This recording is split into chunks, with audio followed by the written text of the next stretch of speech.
مولاي صل وسلم دائما أبدا على حبيبك خير الخلق كلهم مولاي صل وسلم دائما أبدا على حبيبك خير الخلق كلهم هو الذي ترجى شفاعته لكل هول من الأهوال لمقتحم مولاي صل وسلم دائما أبدا على حبيبك خير الخلق كلهم يا رب بالمصطفى بلغ مقاصدنا واغفر لنا ما مضى يا واسع الكرم. Assalamualaikum warahmatullahi wabarakatuh. Bismillah walhamdulillah wassalatu wassalamu ala rasulillah Sayyidina Muhammad ibn Abdillah wa ala alihi wa sahbihi wa man walah la hawla wa la quwata illa billah amma ba'du. Nawayna ta'alluma wa ta'lim wa tadhakura wa tadhkir wa naf'a wal intifa'a wal ifadata wal istifadah wal hassa ala tamassuki bi kitabillahi wa sunnati rasulihi wa du'a ila al-huda wa dalalata ala al-khair وابتغاء وجه الله مرضاته وقربه وثوابه سبحانه وتعالى إلى حضرة النبي المصطفى محمد صلى الله عليه وسلم الفاتحة. أعوذ بالله من الشيطان الرجيم. بسم الله الرحمن الرحيم. الحمد لله رب العالمين الرحمن الرحيم مالك يوم الدين إياك نعبد وإياك نستعين اهدنا الصراط المستقيم صراط الذين أنعمت عليهم غير المغضوب عليهم ولا الضالين آمين. Para jamaah Bapak Ibu yang dirahmati oleh Allah, alhamdulillah pada kesempatan malam ini kita masih diberikan kesehatan oleh Allah, masih diberikan kesempatan untuk bisa sholat maghrib berjamaah, bisa hadir ngaji. Mudah-mudahan kita senantiasa diberikan keistiqomahan dalam ketaatan oleh Allah Subhanahu wa taala. Amin ya rabbal alamin. Para jamaah Bapak Ibu yang dirahmati oleh Allah, pada kesempatan malam ini kita melanjutkan kajian yang sebelumnya, bahwa kalau kita belajar ilmu fikih itu harus santai. Jadi enggak boleh kaku, enggak boleh mudah menyalahkan, tetapi kita harus santai. Kenapa kita harus santai? Karena ketika kita belajar ilmu fikih, pasti kita akan melihat banyak perbedaan. Dan itu wajar. Karena apa? Meskipun hadisnya sama, meskipun ayat yang digunakan sama, terkadang pemikiran para ulama beda. Cara menafsirkannya, cara mensyarai hadisnya itu beda. Contoh gampangnya adalah ketika kita berbicara tentang niat. Hadis yang digunakan sama ketika kita niat itu. Innamal a'malu bin niyat wa innama likulli imri'in ma nawa. Setiap orang, setiap amal itu tergantung pada niatnya, dan setiap orang itu akan mendapatkan sesuai dengan yang diniatkan. Nah, ketika berbicara tentang niat, caranya gimana? Akhirnya ulama beda. Kalau ulama mazhab Hanafi, kita keluar dari rumah, ngeluarkan sepeda, berangkat menuju masjid, itu sudah dianggap niat. Oh, saya mengeluarkan sepeda, berangkat ke masjid, mau sholat maghrib. Itu sudah dikatakan niat. Makanya ketika sholat, kalau mazhab Hanafi, cukup langsung takbir. Allahu Akbar. Berbeda dengan mazhab Hambali. Kalau mazhab Hambali, niatnya itu sebelum takbir. Berdiri dulu, ngadep kiblat, maka niat. Mau sholat apa? Dan ini dilintaskan dalam hati. Saya sholat fardhu zuhur, baru takbir. Allahu Akbar. Dan ini yang diamalkan di Masjidil Haram dan Masjid Nabawi. Jadi Masjidil Haram, Masjid Nabawi itu cenderung ke arah mazhab Hambali. Makanya imam-imamnya itu kalau takbir cepat, Allahu Akbar. Gak sama dengan orang-orang Indonesia yang mayoritas bermadhab Syafi'i, di mana kalau madhab Syafi'i ketika niat itu dibarengkan dengan takbir. Kalau seandainya mau melafalkan, dilafalkan sebelum takbir. Jadi berdiri ngadep kiblat, usolli fardhu dhuhri arba' raka'atin mustaqbilal kiblati ma'muman lillahi ta'ala, dilafalkan. Ini hukumnya sunnah yang wajib ketika kita takbiratul ihram. Allahu Akbar. Selama kalimat Allahu Akbar kita melintaskan juga di dalam hati. Jadi memang agak susah kalau dalam mazhab Syafi'i, saya sholat fardhu zuhur. Makanya kalau kita bermakmum di masjid-masjid atau musala-musala, kadang-kadang ada yang agak lama. Pernah lihat Pak? Allah, saya sholat fardhu zuhur. Mungkin itu ngelintaskannya lengkap. Saya sholat fardhu zuhur. Padahal cukup seperti ini. Saya sholat fardhu zuhur bermakmum. Sudah selesai, itu sudah boleh. Ada yang memang lengkap sehingga panjang ketika takbir. Allah, saya sholat fardhu zuhur 4 rakaat ngadep kiblat di Masjid Baitur Rahman, Jalan Gria Taman Cipta Karya. Imamnya Ustadz Badrus. Ini kelamaan Pak ya. Sampai ada tulisannya kalau sinetron-sinetron 1 tahun kemudian. Ojo kelamaan. Jadi cukup saya sholat fardhu zuhur, kalau berjamaah makmum. Allahu Akbar. Singkat. Ada lagi mazhab Maliki sama dengan mazhab Syafi'i, dibarengkan dengan takbir. Dan para ulama ketika berbeda seperti ini nyantai.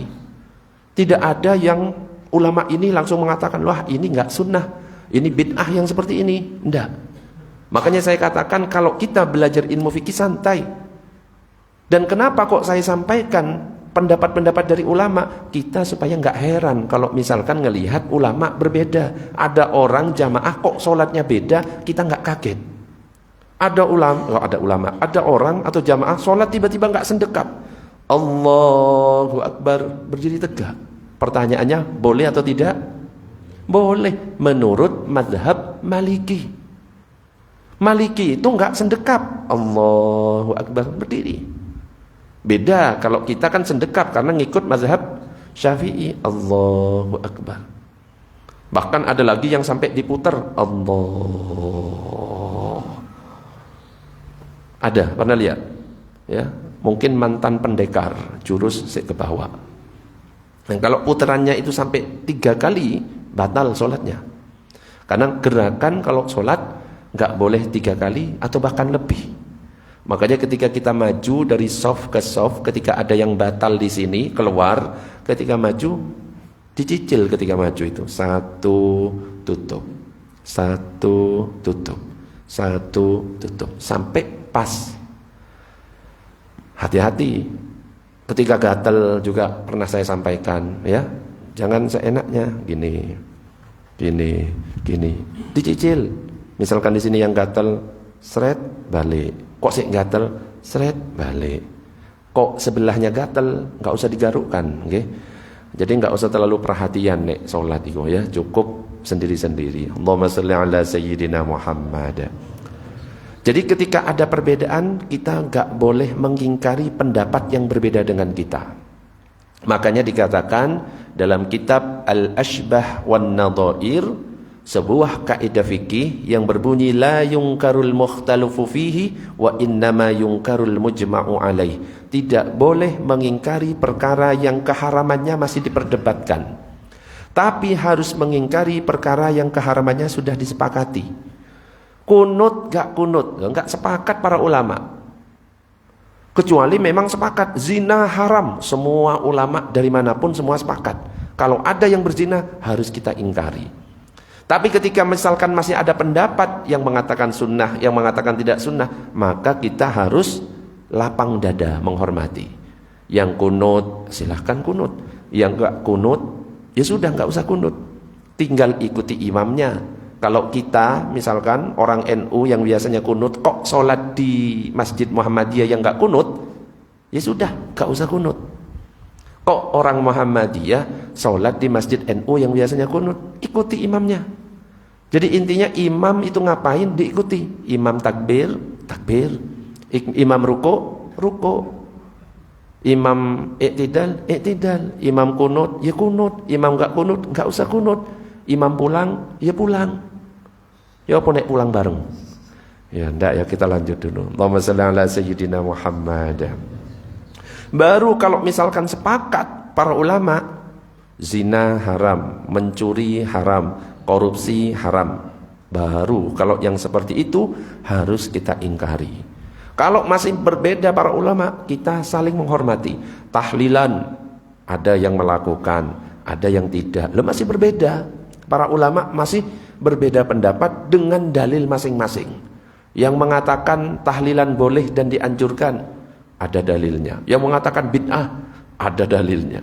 Nah, selama masih ada perbedaan kayak gitu, kita lapang dada. Yang enggak tahlilan, ya sudah, biarkan orang yang tahlilan, jangan dituduh-tuduh bid'ah sesat. Kalau memang bid'ah menurut kita, ya kita enggak usah melakukan, tapi enggak usah nunjuk-nunjuk orang, karena yang kita tunjuk itu juga punya dalil. Begitu juga yang tahlilan, jangan nunjuk-nunjuk, oh, orang enggak mau tahlilan itu Wahabi itu, ya enggak usah gitu, ya. Akhirnya ribut terus kalau kayak gitu itu, enggak selesai-selesai. Kapan umat Islam bersatu kalau misalkan cuma gara-gara tahlilan, maulidan, kunut dan lain sebagainya, kita masih ribut. Intinya jangan sampai mengatakan seperti ini, pendapatku benar, pendapatmu salah. Nah, itu sudah merasa paling, ya, merasa dirinya paling baik, itu nggak boleh. Kalau kita merasa diri paling baik, yang diikuti berarti bukan Nabi, tapi justru mengikuti iblis. Kenapa? Iblis yang dulu itu merasa dirinya lebih baik daripada Adam. Ana khairum minhu khalaqtani min nar wa khalaqtahu min tin. Aku lebih baik daripada Adam. Engkau ciptakan aku dari api, sedangkan engkau ciptakan Adam dari tanah. Iblis. Iblis diusir gara-gara sifat sombongnya itu. Gak boleh. Jadi kalau ada perbedaan di antara kita, hendaknya kita saling menghormati. Allahumma shalli ala sayyidina Muhammad. Para sahabat, ya, padahal sahabat ini muridnya Rasulullah, langsung ketemu dengan Rasulullah, ternyata punya pendapat yang berbeda. Sahabat itu, seperti sahabat Abdullah ibnu Mas'ud itu punya pendapat kalau misalkan ada orang melakukan perjalanan atau musafir, yang afdol adalah dikosor. Tahu dikosor? Dikosor itu diringkas, yang 4 menjadi 2. Berarti sholat duhur, asar, isya, yang 4, kalau kita posisi perjalanan, dikosor menjadi berapa? 2 rakaat. Kalau subuh 2 rakaat dikosor menjadi ocok 1, ya, jadi witir, ya. Maghrib 3 rakaat dikosor jadi yang dikosor itu cuma yang 4 rakaat saja. Duhur, asar, isya. Kalau selain yang 4 rakaat tetap maghrib tetap 3, subuh 2. Ibnu Mas'ud punya pendapat kalau ada orang dalam perjalanan musafir, maka yang dianjurkan, yang afdol adalah dikosor sholatnya. Beda dengan Utsman bin Affan. Ini juga sahabatnya Nabi. Utsman bin Affan ini punya pendapat yang paling afdol ketika meskipun kita dalam perjalanan tetap sholatnya sempurna. Berarti duhur ya 4, asar ya 4, isya ya 4. Suatu ketika Utsman bin Affan dan Ibnu Mas'ud ini melakukan perjalanan bareng. Nah, ketika melakukan perjalanan bareng itu, Utsman bin Affan itulah yang menjadi imam. Nah, Utsman bin Affan menjadi imam, ternyata ia mengamalkan pendapatnya Utsman bin Affan, yang mana pendapatnya adalah ya tidak dikosor. Ternyata Ibnu Mas'ud Yang sholat menjadi makmumnya Utsman bin Affan juga ikut sholat 4 rakaat mengikuti pendapatnya siapa? Utsman bin Affan. Sampai-sampai ada sahabat bertanya, wahai Ibnu Mas'ud, bukankah engkau punya pendapat kalau orang dalam perjalanan maka afdolnya adalah dikosor? Lah kamu kok ikut Utsman bin Affan yang sholatnya 4? Maka Abdullah bin Mas'ud itu berkata, al-khilafu syarrun, berbeda itu buruk.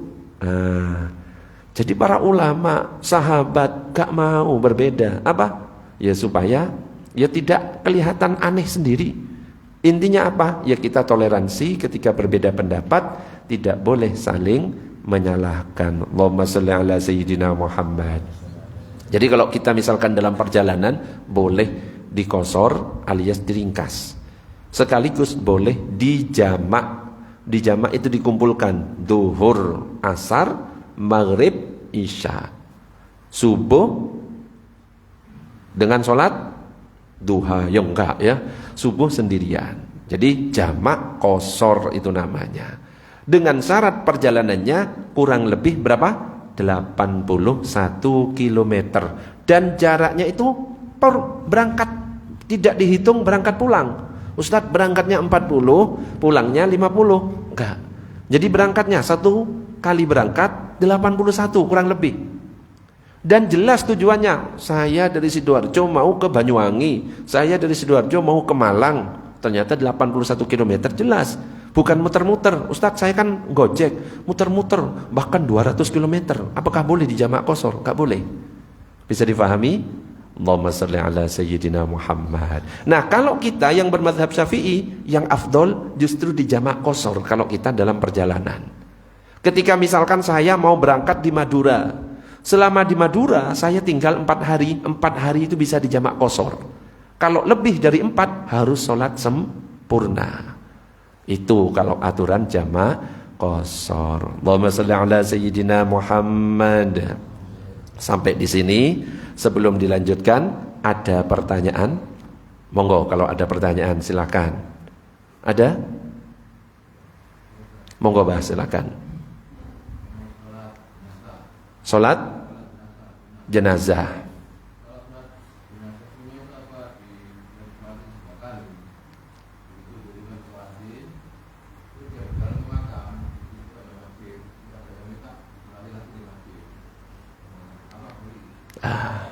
Salat jenazah, apakah boleh disolatin 2 kali?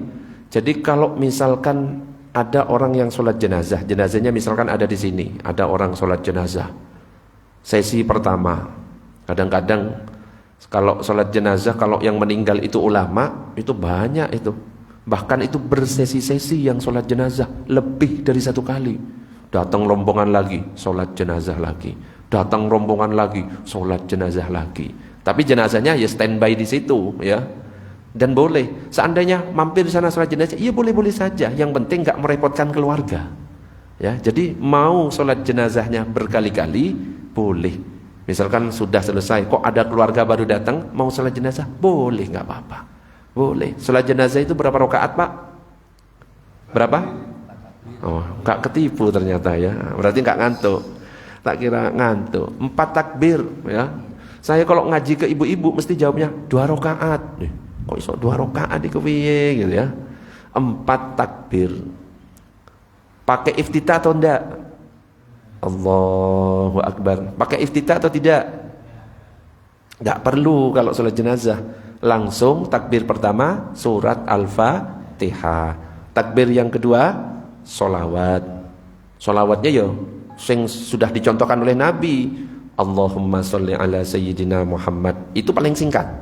Mau yang paling lengkap, sholawat Ibrahimiyah sampai fil alamina innaka habibun majid.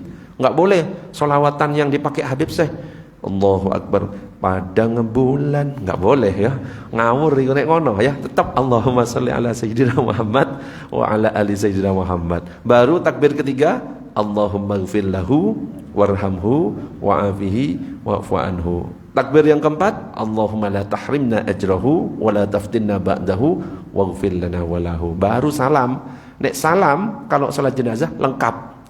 Kalau mazhab Syafi'i baru kalau salat jenazah lengkap. Assalamualaikum warahmatullahi wabarakatuh. Assalamualaikum warahmatullahi wabarakatuh. Tapi kalau sholat-sholat selain sholat jenazah cukup sampai Assalamualaikum warahmatullahi. Itu kalau mazhab Syafi'i. Tapi jangan heran kalau ada yang sampai wabarakatuh, berarti pakai pendapat selain mazhab Syafi'i. Makanya kita ini belajar supaya enggak mudah menyalahkan dan enggak mudah menganggap diri kita paling benar. Bagi? Ada pertanyaan yang lain? Monggo. Monggo, silakan, Mbak.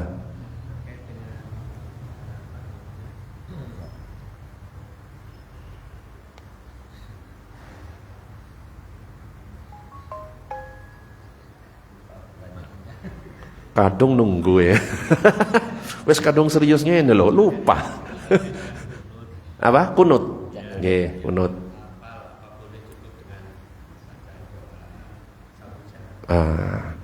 Ustaz, kunut saya enggak hafal, Ustaz. Allahumma hdini fiman hadait wa'afini fiman afait. Enggak hafal, Ustaz. Apakah boleh dengan doa yang lain? Saya hafalnya Rabbana atina fid dunya hasanah wa fil akhirati hasanah gitu ya. Boleh. Memang yang dicontohkan itu membaca Allahumma hdini fiman hadait. Tapi tidak khusus itu saja doa itu.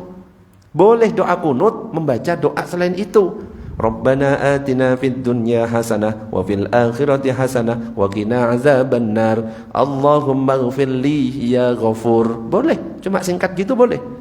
Jadi doa kunut tidak harus Allahumma hdini dan seterusnya. Tapi kalau mau ditanya yang paling afdol yaitu Allahumma hdini. Misalkan abah ngimami subuh kok tiba-tiba sami'allahu liman hamidah. Rabbana atina fid dunya. Boleh sah. Cuma ketahuan sama jemaah gak hafal kunut iki kan gitu kan. Tapi sah, Mbah, boleh. Ada lagi pertanyaan, monggo. Ada? Belum? Oke, lanjut. Allahumma shalli ala sayyidina Muhammad. Yang berikutnya adalah Imam Ahmad bin Hanbal. Jadi Imam Ahmad bin Hanbal ini muridnya Imam Syafi'i. Punya pendapat yang mengatakan bahwa orang mimisan yang keluar darah dari hidungnya wudhunya batal. Sama seperti orang yang berbekam. Jadi kalau mazhab Hambali itu batal wudhunya. Akan tetapi ketika ditanya bagaimana jika imam yang sedang ngimami dan Anda menjadi makmum, kok tiba-tiba dia mimisan, dia enggak wudhu, tetap Anda lanjut atau tidak? Ternyata Imam Ahmad bin Hanbal mengatakan, kaifala usalli khalfal Imam Malik wa Sa'id bin al-Musayyib. Bagaimana mungkin aku tidak mau sholat di belakang Imam Malik dan Sa'id bin al-Musayyib? Jadi sebenarnya ada pendapat yang mengatakan bahwa ketika mimisan gak membatalkan wudhu, yaitu pendapatnya Imam Malik. Makanya Imam Ahmad ketika ditanya, padahal Imam Ahmad punya pendapat mimisan batal wudhu. Gimana kalau misalkan imamnya itu ternyata dia mimisan gak wudhu lagi? Ya gak apa-apa, saya ikut. Masa saya gak mau bermakmum kepada orang yang pakai pendapatnya Imam Malik? Wong Imam Malik juga orang alim.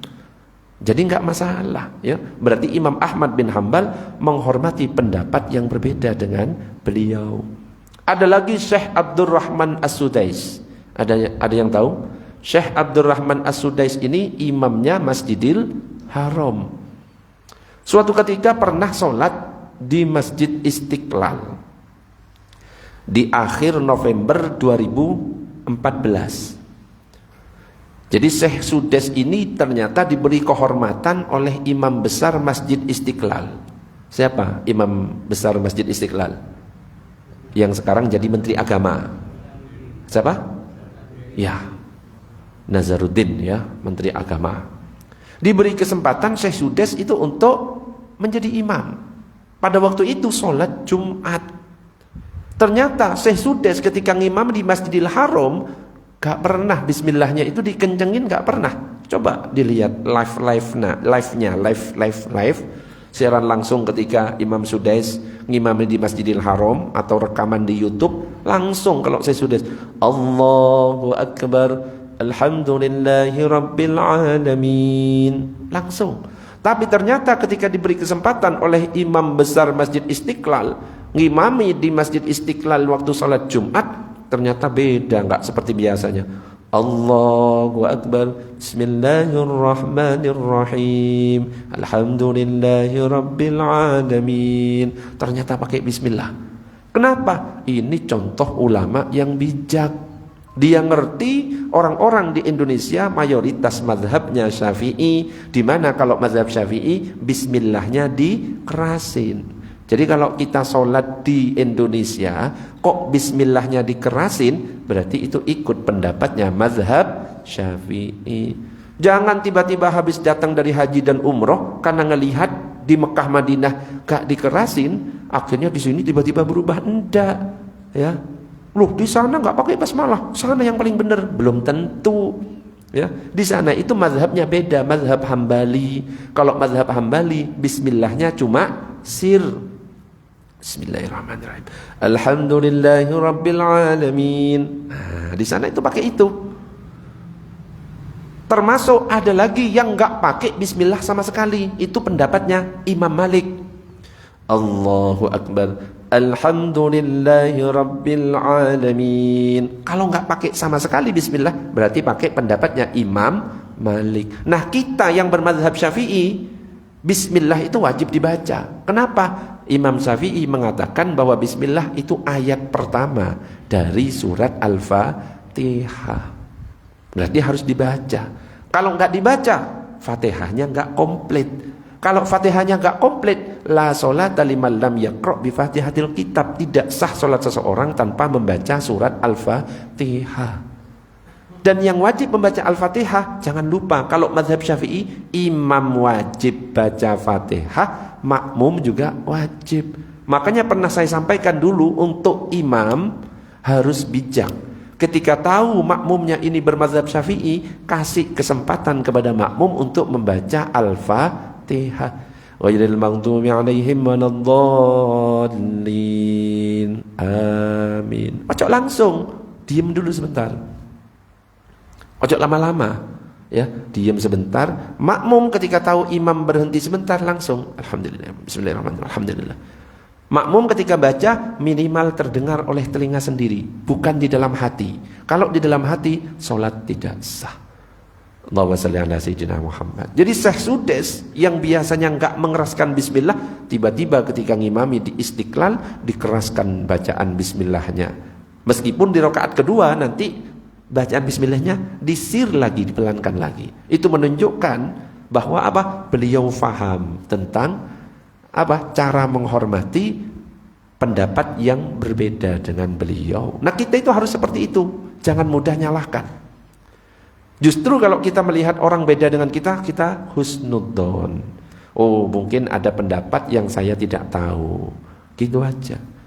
Allahumma shalli ala sayyidina Muhammad. Ada pertanyaan sampai di sini? Monggo silakan.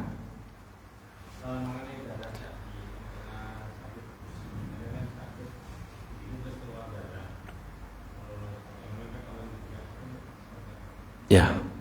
Darah itu hukumnya najis apa suci? Najis darah itu.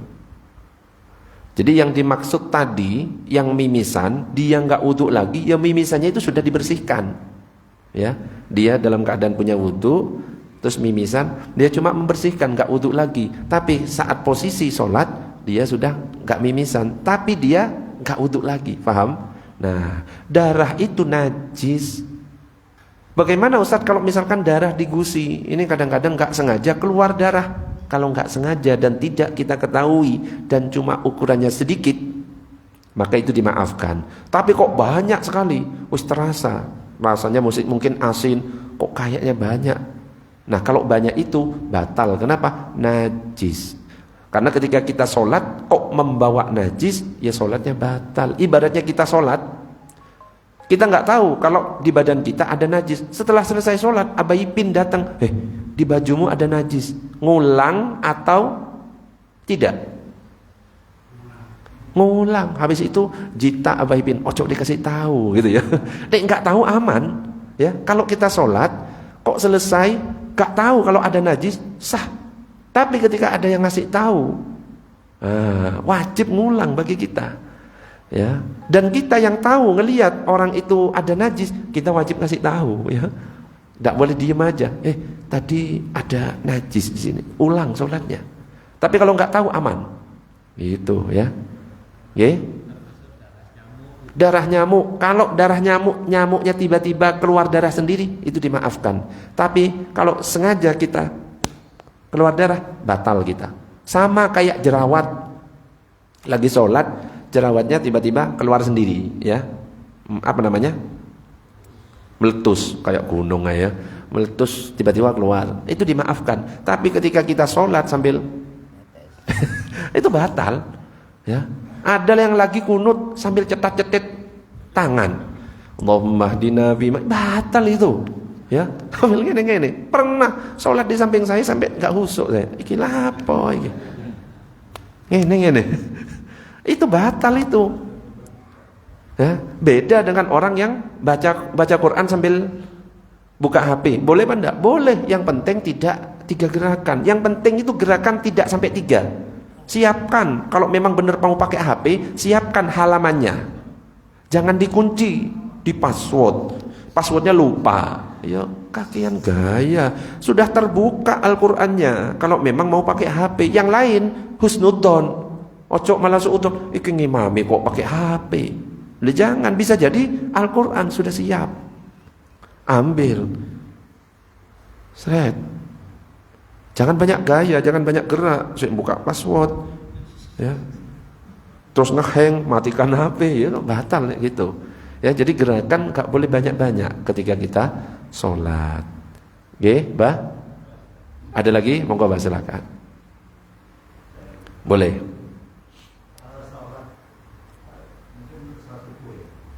Sholat subuh. Ketiduran. Nah, iki ya. Iki kayaknya orangnya ya ini, ya. Hah? Besan saya. Iya. Ini biasanya Abah Ipin. Oh, iya. Iku diajari Abah Ipin ya, Bah. Suruh ketiduran pas sholat itu. Iki murid sesat iki nek ngene iki. Yang bisa membatalkan wudu adalah salah satunya tidur. Kecuali tidurnya orang yang duduk. Kalau tidurnya orang yang duduk dengan pantat langsung mantap di mana ini?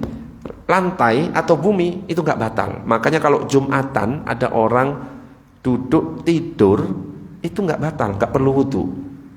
Ya. Tapi kalau misalkan posisi di depan, bangun-bangun kok pindah di sana, itu batal. Berarti sudah terangkat pantatnya, batal. Termasuk kalau orang ketiduran saat sholat, disebut ketiduran gak dengar apa-apa. Kalau masih mendengar, ya, mendengar apa bacaan imam, kan ada kadang-kadang ya, masih mendengar, itu belum dikatakan tidur, paling cuma ngantuk, ya. Jadi yang dikatakan sampai batal itu tidurnya nyenyak, gak dengar apa-apa, ya. Jadi bangun-bangun itu sudah sepi, ya.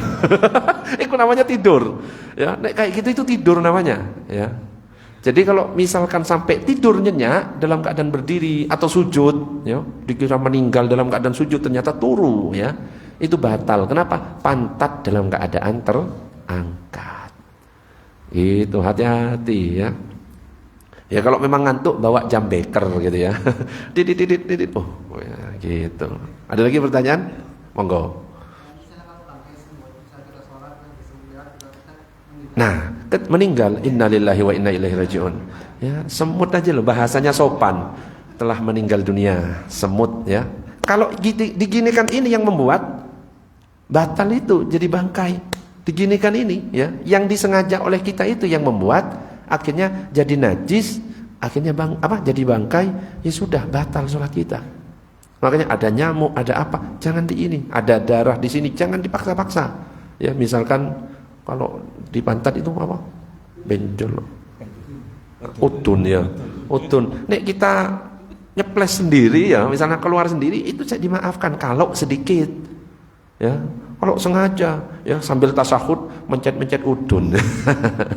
Terus bocor. Itu batal. Jadi jangan kita yang misalkan kok ada, nah itu biarkan saja, aman. Tapi kalau ada najis, ya, tiba-tiba ada najis jatuh di sini, kalau najisnya kering, segera singkirkan. Segera singkirkan supaya tidak batal. Nah, misalkan cicaknya itu, cicak, ya. nelek misalkan, mencret, ceplas. Itu beda, gak iso dibersihkan itu. Ya, beda lagi, bisa batal, najis, ya. Meskipun ada pendapat yang mengatakan tai cicak itu tidak najis, ada pendapat yang mengatakan karena cicak bukan darah yang mengalir. Tapi kalau saya pakai pendapat yang najis, saya jijik soalnya tainya cicak itu, ya. Gitu. Oke, ada lagi pertanyaan yang lain? Allahumma shalli ala sayyidina Muhammad. Ya. Ibu-ibu ada pertanyaan? Belum ya? Oke, kita lanjut lagi. Jadi intinya kalau ada perbedaan kita harus saling menghormati karena konsekuensinya ketika kita belajar ilmu fikih khususnya pasti banyak perbedaan yang kita dapat.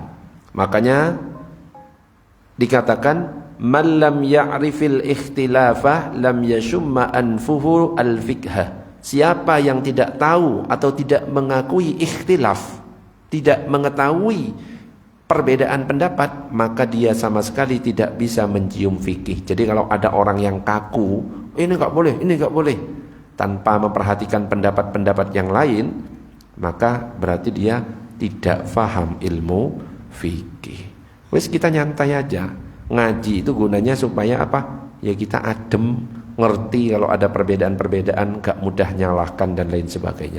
Tapi kalau memang sudah tidak ada contohnya, tidak ada penjelasan dari para ulama, gak usah dipraktekkan. Contoh, ketika sholat ada di antara kita, ketika salam, tangan itu ikut noleh.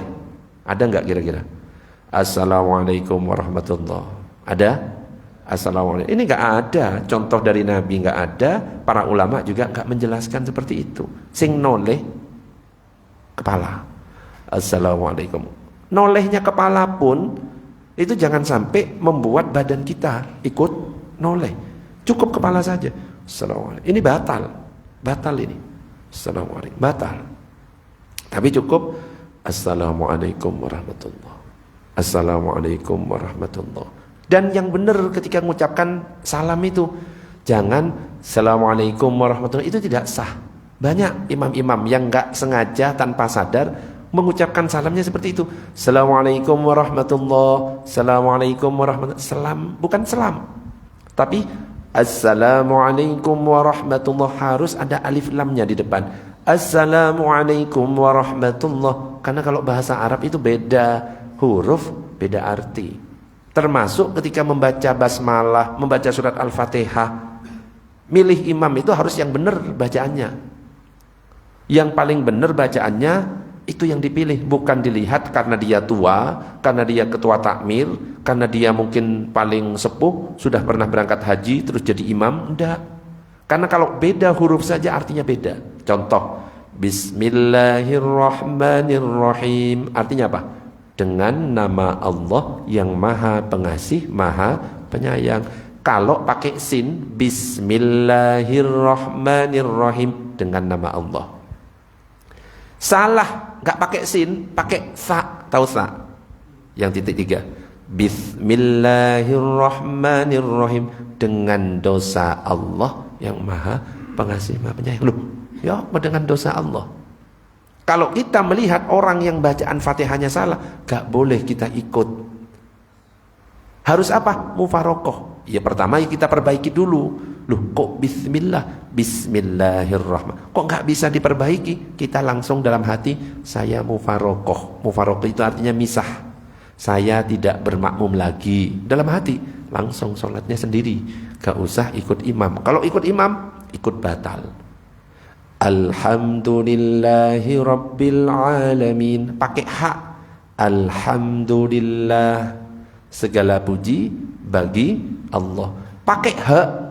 Alhamdulillahi Rabbil Alamin. Artinya segala kematian milik Allah. Oh beda.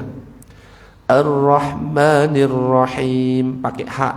Yang maha pengasih, maha penyayang. Saya matikan dulu biar lebih.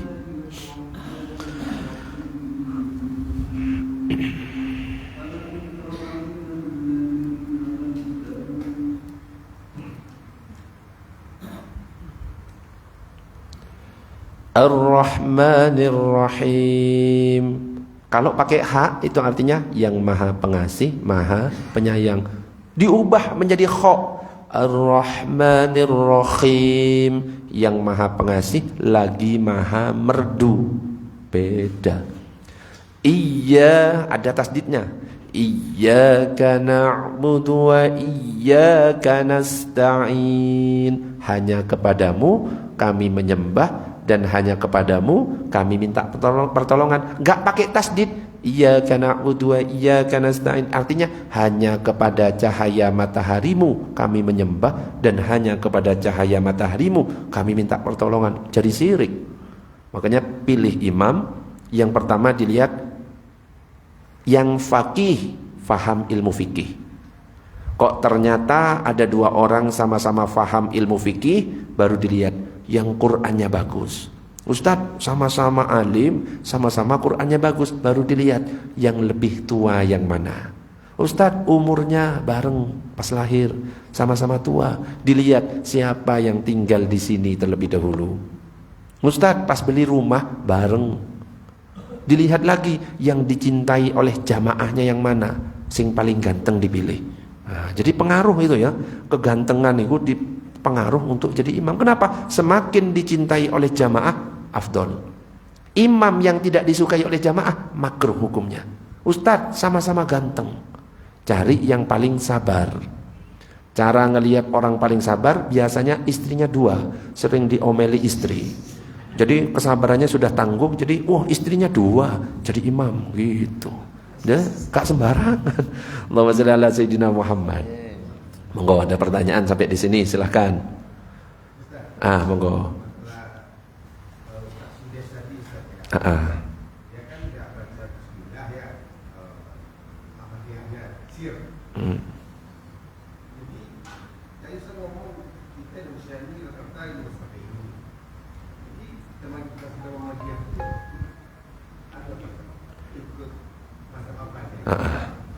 Teman-teman Muhammadiyah, kalau saya lihat kadang-kadang ada yang sir, kadang-kadang ada yang nggak membaca basmalah sama sekali. Saya kan beberapa kali sholat di Masjid Muhammadiyah, ada yang Allahu Akbar. Karena saya meskipun yang ngisinya di Masjid NU, saya juga ngisi di Masjid Muhammadiyah. Ya, ngisi di Masjid Muhammadiyah dan cocok, malah ditambah Senin Sabtu ke-1 dan ke-3. Pertama Sabtu ke-1. Kok cocok jamaahnya, tambah banyak. Pertama dikit, mungkin ada omongan-omongan tambah banyak, ditambah Sabtu ke-1, Sabtu ke-3. Jadi meskipun saya ya gini ya modelnya, ngisinya di Masjid Muhammadiyah 3 masjid yang tak isi. Dan kadang-kadang ada yang membaca basmalah. Jadi dari Muhammadiyah itu kadang-kadang beda. Ada yang Bismillahirrahmanirrahim. Oh ya tahu saya, mazhab Syafi'i. Karena kalau Muhammadiyah gak berpatokan pada satu mazhab seperti NU. Kalau NU itu sudah patokannya bermazhab Syafi'i, berakidah Asy'ari, bertasawuf al-Imam Ghazali. Wes. Kalau NU, kalau Muhammadiyah itu nanti ada majelis tarjihnya. Majelis tarjih itu nanti ya tim yang nanti akan memilih pendapat dari ulama mazhab yang paling benar menurut majelis tarjih, itu yang dipilih. Makanya kadang-kadang ada yang sir. Bismillahirrahmanirrahim. Alhamdulillahirabbil alamin. Oh, berarti pakai mazhab Hambali. Ada yang enggak baca sama sekali kadang-kadang. Allahu Akbar. Alhamdulillahirabbil alamin. Mazhab Maliki. Ustaz, apakah boleh bermakmum kepada yang beda mazhab? Memang ada pendapat yang kencang. Kalau kita bermazhab Syafi'i yang berkeyakinan bahwa bismillah itu ayat pertama, bermakmum kepada orang yang enggak baca basmalah, sebaiknya kita tidak bermakmum pendapat pertama. Tapi pendapat kedua ini lebih baik diikuti daripada berpecah belah. Faham maksudnya? Wah, enggak pakai basmalah, enggak tak makmum. Coba kira-kira kan enggak enak kan? Boleh pakai pendapat yang kedua yang mengatakan boleh selama itu menurut imam sah, maka kita boleh bermakmum. Oh, enggak mau bermakmum kepada beda madhab, ya apa kalau kita umroh? Umroh itu mazhab Hambali semuanya. Ya, terus gak mau bermakmum kepada Imam Masjidil Haram, lo rugi. Ya, jadi mazhab Maliki kadang-kadang yang dipakai, kadang-kadang juga mazhab Hambali sesuai ketentuan dari majelis tarjihnya Muhammadiyah. Boleh ikut gak apa-apa. Ya, wong gurunya dari Muhammadiyah dan NU, pendirinya itu satu perguruan kok, ya. Kiai Haji Hasyim Asy'ari dan Kiai Haji Ahmad Dahlan. Gurunya sama, Kiai Haji Soleh Darat. Mondoknya sama-sama di Mekah. Cuma beda nanti ya ketika Kiai Haji Ahmad Dahlan balik, fokusnya pada pendidikan. Makanya kalau kita lihat Muhammadiyah itu berkembang pendidikannya, sekolahnya. Nah, NU itu ke pendidikan tradisional. Makanya pondok-pondok pesantren tradisional. Ya. Arahnya ke situ, kitab kuning dan lain sebagainya. Tapi itu sebenarnya saling melengkapi. Kalau pernah membaca tulisan fikih Muhammadiyah yang ditulis Kiai Haji Ahmad Dahlan, sebenarnya sama. Salat tarawih 20 rakaat. Coba baca fikih Muhammadiyah yang ditulis oleh Kiai Haji Ahmad Dahlan. Salat tarawih 20 rakaat. Salat subuh pakai kunut. Cuma itu akhirnya ditarjih oleh para pentarjih dari Muhammadiyah. Yang akhirnya ketika diputuskan, oh enggak, yang paling sahih gak pakai kunut. Akhirnya gak pakai kunut. Oh enggak, yang paling sahih ya 8+3. Akhirnya 8+3. Apakah boleh? Ya boleh. Masalah kunut kan sunnah atau tidak. Masalah tarawih itu kan juga sunnah atau tidak. Enggak kunut ya enggak popo. Enggak tarawih ya enggak popo. Sakarepmu. Makanya kan pernah tak ajari lagu ya. Poso enggak poso sakarepmu. Salat enggak salat sakarepmu. Ora poso sakarepmu. Ora salat sakarepmu. Lapo bah. Gitu ge. Allahumma shalli ala sayyidina Muhammad. Ada pertanyaan yang lain? Monggo. Ada. Monggo Bu. Gak ada mic-nya? Buka aja. Ada. Oh, gak nyambung. Gak ada kabelnya. Oh, ada. Monggo silahkan.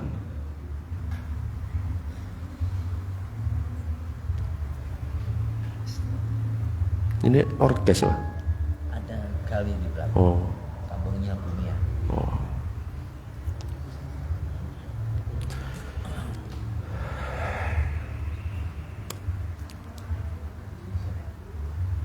Suaranya.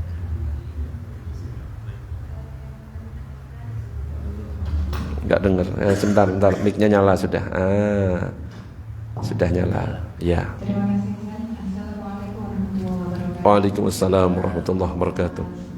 Izin yang saya bertanya, sholat Isra harusnya kan nyambung misalnya. Misalkan sholat subuhnya jamaah di sini, terus ada lanjut ikut kajian di masjid lain. Itu apakah boleh sholat Isra karena sudah melangkah dari masjid? Yang kedua, yang tadi disampaikan untuk batas jamaah kosor Ustaz ada pada hari. Meskipun di rumah itu apa masih boleh dikosor seperti itu. Terima kasih. Assalamualaikum warahmatullahi wabarakatuh. Assalamualaikum warahmatullahi wabarakatuh. Salat Isyraq ini salat yang pahalanya seperti haji dan umrah. Jadi dikatakan man shalla salata subhi fi masjidin jama'atan, barang siapa mengerjakan sholat subuh di masjid berjamaah. Jadi disebutkan jelas sholat subuhnya di mana? Di masjid berjamaah. Yathbutu fihi hatta yusalli subhatat duha. Kemudian dia tetap diam di sana sampai dia mengerjakan sholat duha. Jadi sholat Isyraq itu sholat duha awal. Kana ka ajri hajjin aw mu'tamirin tamma hajjatuhu wa umratuhu. Maka nanti pahalanya seperti orang menunaikan haji dan umroh. Jadi syaratnya dapat pahala haji dan umroh, satu sholat subuhnya di masjid berjamaah dan dia diam di masjid itu, gak keluar kemana-mana.